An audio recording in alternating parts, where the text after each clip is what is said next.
So here are my seedling planting station.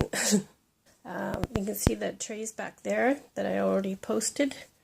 And then these are ones that I just filled up. Now if you're on a budget like me, all of this, including the soil that I bought, cost me a whole of $6. Because this tray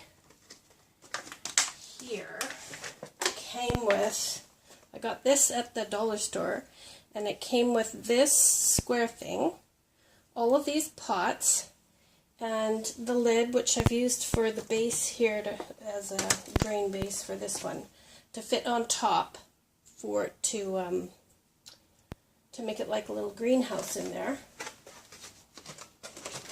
And then these are all the extra pots that actually came with that, and I just put them in different things. These are just recycled containers, right? You get cakes or whatever, and Tupperware, pies, or whatever you can find. And I still have this. I think I'll use for a lid for this one. And then the rest I'm going to have to make little greenhouses out of whatever plastics I can find. And then the soil was a large bag of soil that I got from the superstore for $3.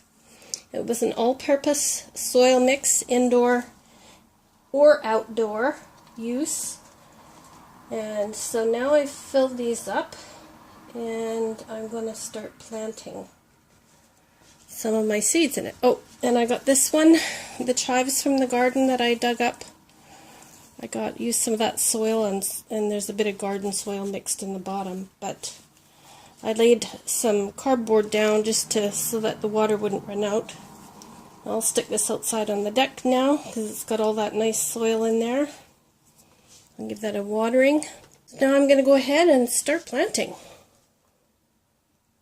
To mention also, with this kit that you got from the dollar store for $3, they also gave you a whole pile of these labels. These labels and the straight labels, so that you can make labels.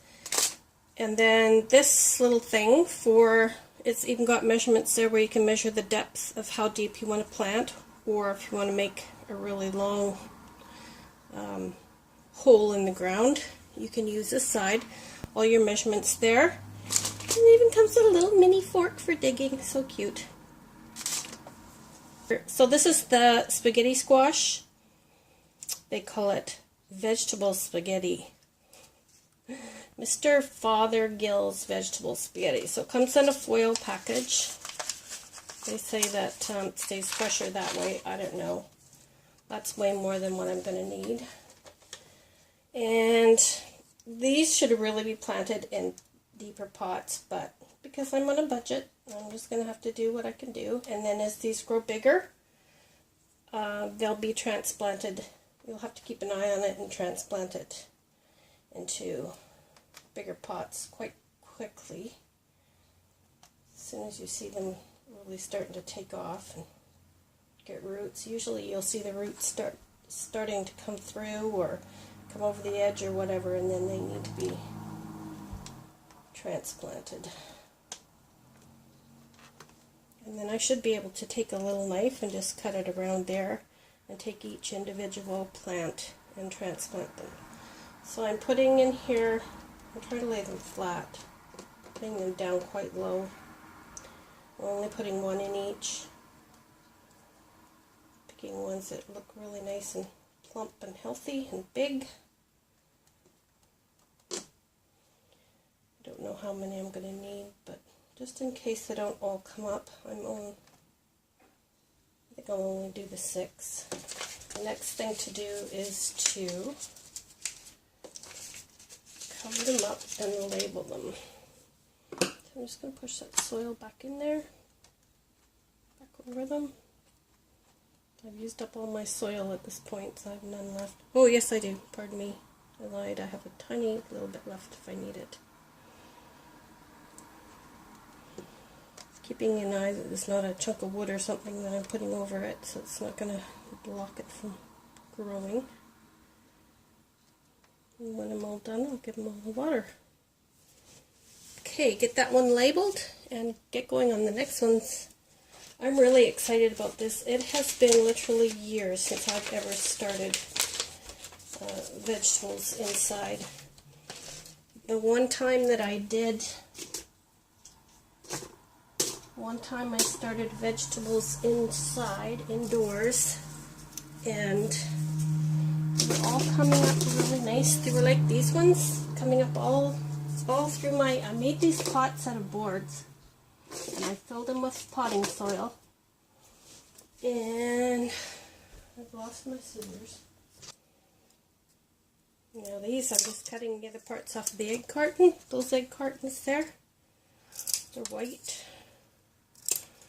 I'm going to make little labels.